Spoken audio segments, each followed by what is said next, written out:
আসসালামু আলাইকুম। আশা করি সবাই ভালো আছেন। তো এটা হচ্ছে আমার ছাদ বাগানের একটি শসা গাছ। আমি এটা মনে হয় 2 মাসের মতো হয়েছে এটার বয়স। তো এর মধ্যেই এটা থেকে অনেকগুলো শসা তৈরি হয়েছে। এখানে দেখতে পাচ্ছেন যে ছোট ছোট অনেকগুলো শসার ফুল আসছে এবং শসাগুলোও দেখা যাচ্ছে।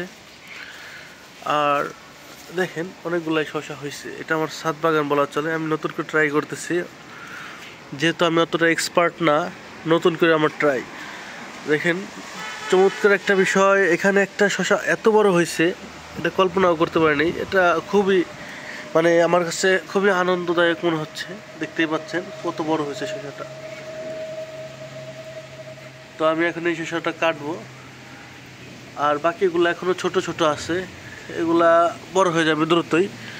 তো আশা করি আমি প্রথমত এই শসাটা নিচ্ছি। তো বিসমিল্লাহর নামে এই শসাটা আমি কাটবো। সবাই দেখেন বিসমিল্লাহ বলে এটা আমি কাটবো। আমার ছাদ বাগানের প্রথম শসা। বিসমিল্লাহ। একটু গোড়া থেকে কাটতে হবে। বিসমিল্লাহ। দেখেন একবারে অর্গানিক অথেন্টিক একটা শসা। কি বলবো, এই অর্গানিক ফুড খাওয়াটা সবচেয়ে স্বাস্থ্যের জন্য ভালো, কিন্তু আমরা চেষ্টা করলেও এগুলা করতে পারি না। তো সবাই ট্রাই করবেন, যার যতটুকু জায়গা আছে, যতটুকু জায়গা ছাদে হোক বা বাহিরেই হোক, নিজের বাসায় হোক, এই বাগানগুলো করার চেষ্টা করবেন।